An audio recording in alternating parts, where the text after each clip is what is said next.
Good day, everyone out there in YouTube land. It is June the 7th of 2025, coming to you from Ontario, Canada. Excuse me, at 8:25 a.m., nice and early. I'm up and at 'em early today. Well, I am every day, but super early today for some reason. It's sunny out. Wow, that's amazing. I got to do a little work outside today, so I'm probably going to hate that actually, because the heat really does a number on me. The War on Men, I've done several videos about it before. This one's titled a little different than usual. It's the War on Men. It's actually a war on women as well. It's a war on both. It's a war on humanity. But they're using gender as a weapon. And when you attack one, you're basically attacking the other, especially when you're turning them against each other. If you're using whatever tactics you can come up with to make men hate women and women hate men. And I want everybody to think about for a second, where would that all come from? What would be the motive behind driving a wedge between men and women? It's all the same thing, always. It's always about lowering the population of this world. Let's not forget that that is the ultimate goal of the World Economic Forum, of China. Well, China wants to lower the population of the Western world and have Chinese people just take over. The Muslims also want to take over the world, and they openly state that. They don't make no bones about it. They tell you right out, Islam's going to take over the whole world and everybody will be a Muslim. That's the way it's going to be. So the eugenicists and technocrats, Planned Parenthood, there's an evil organization. Their number one goal is to drive this wedge between men and women, have us hate each other, and then we won't procreate. And make abortion, people rah abortion. It's always the rah. I got a comment in one of my videos in the last few days from someone who said, all those rah people that are cheering for things that are totally counter to improving life for them. They're cheering for things that are very bad for them in every way. He mentioned that most of these rah people are white liberal women, and that is correct. That is correct. They don't understand what they're cheering for. They just know that to be a virtuous person, and I mean, it's virtue signaling is what it is. It's ridiculous virtue signaling. I can't stand the concept of virtue signaling. But they know that white liberal women will do this. Okay, the technocrats are very, very crafty. They're very smart. They're evil, but I mean, they're still smart no matter what. Just because someone's evil doesn't mean they can't be intelligent. They can be highly intelligent, like Ted Bundy. I mean, one of the most famous killers of all time. It's one of the smartest dudes. It was hard to get him because he was so smart. So they know that white liberal women are going to get behind this stuff and rah cheer for it. And they do. And one of the things they got them cheering for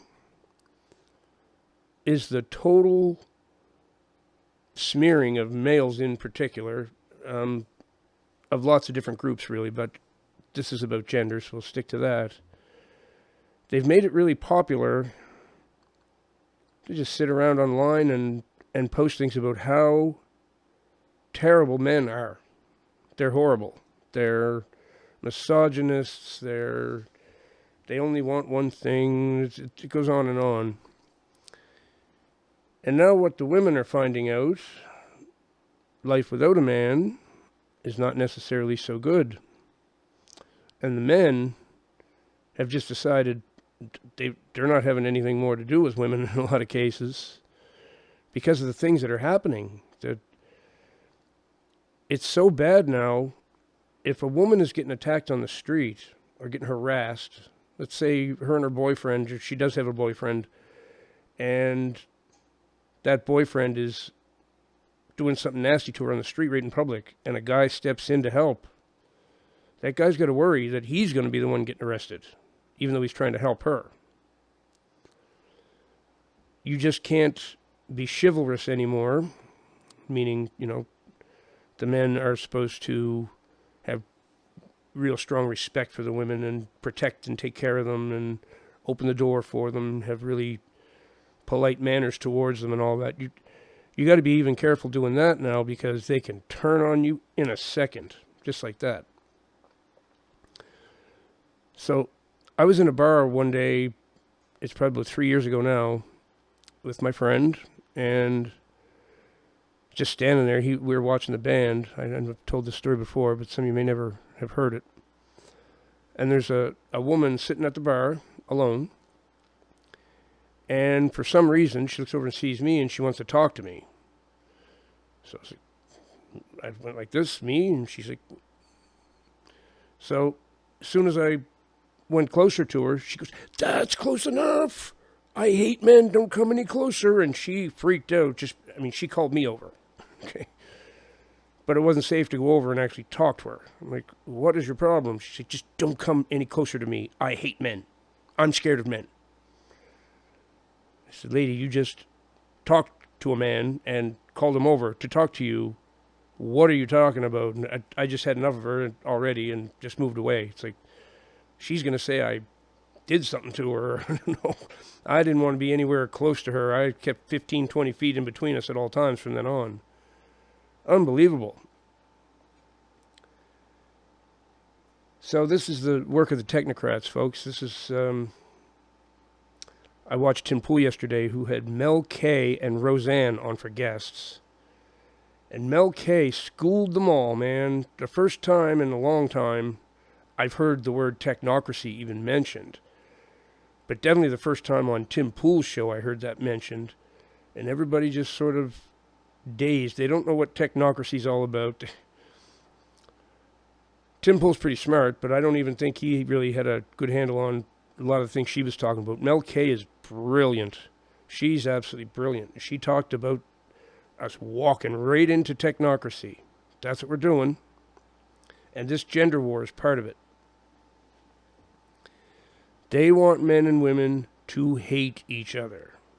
This is how they came up with this toxic masculinity concept. That is a contradiction in terms. Masculinity is what has traditionally, since the beginning of time, that is what has protected women and children.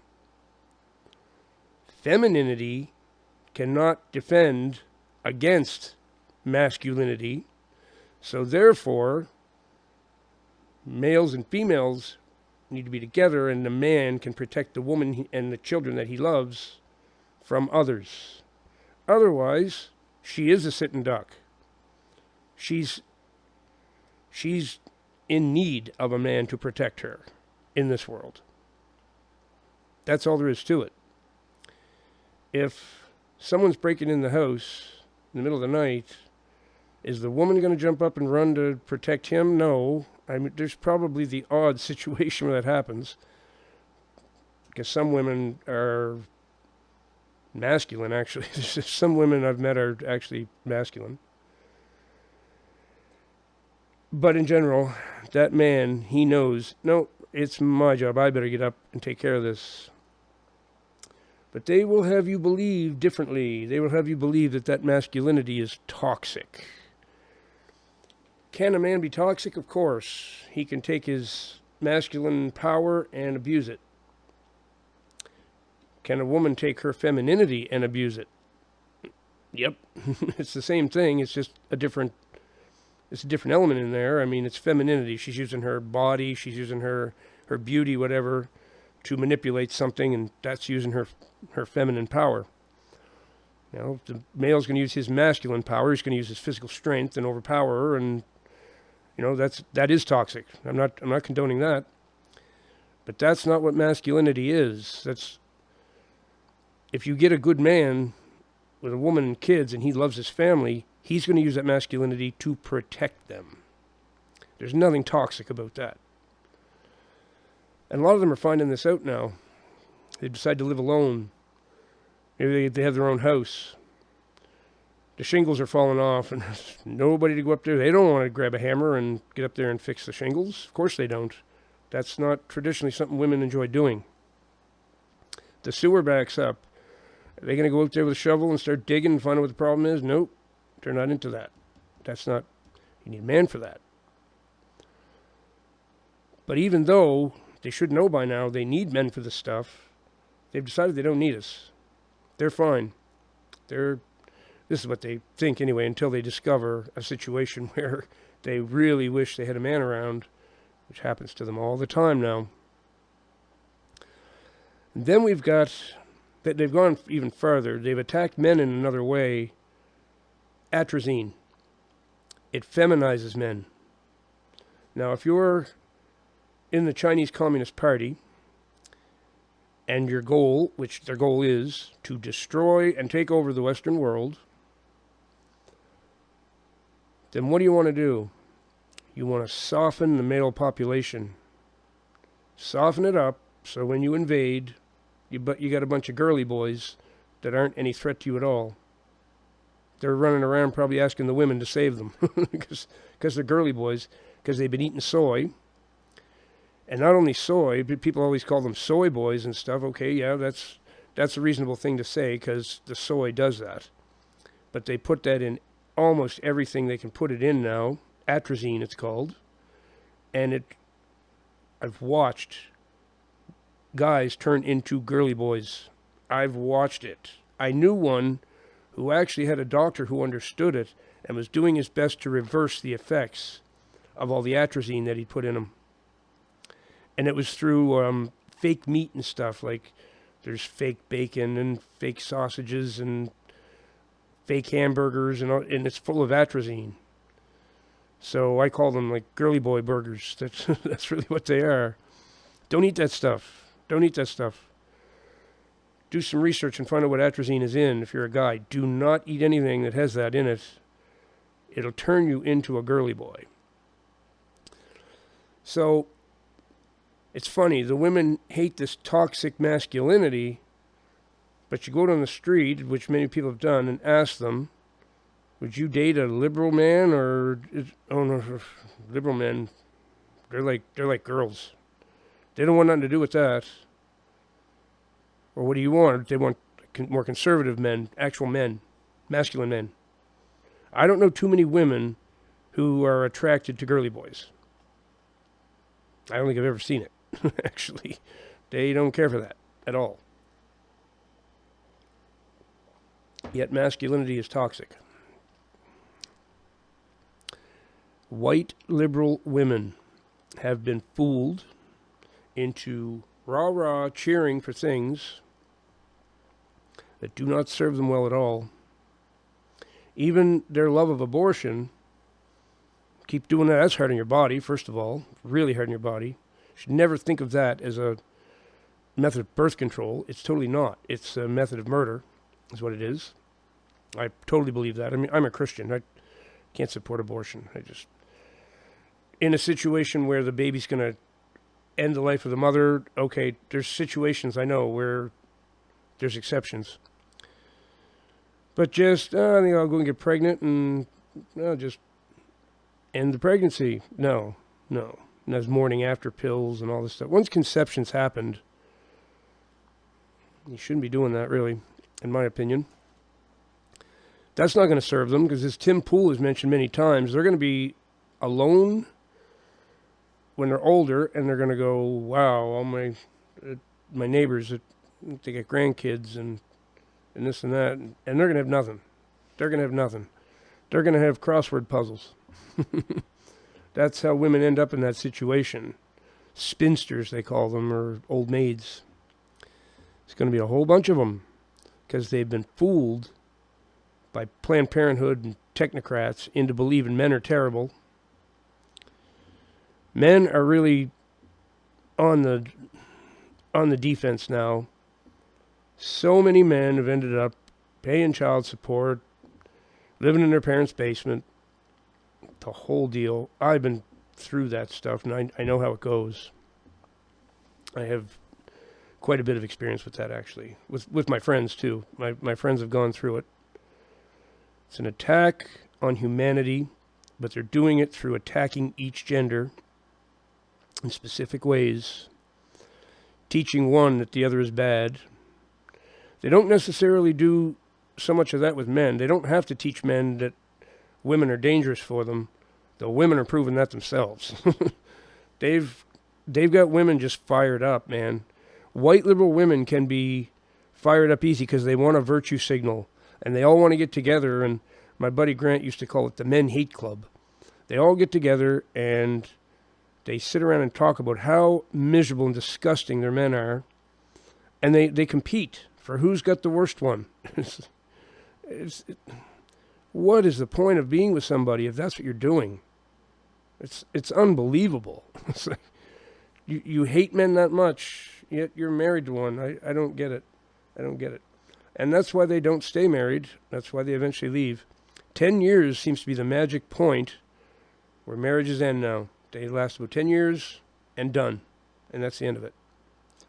Really sad. Really sad. And the survival of our species depends on us resolving this issue.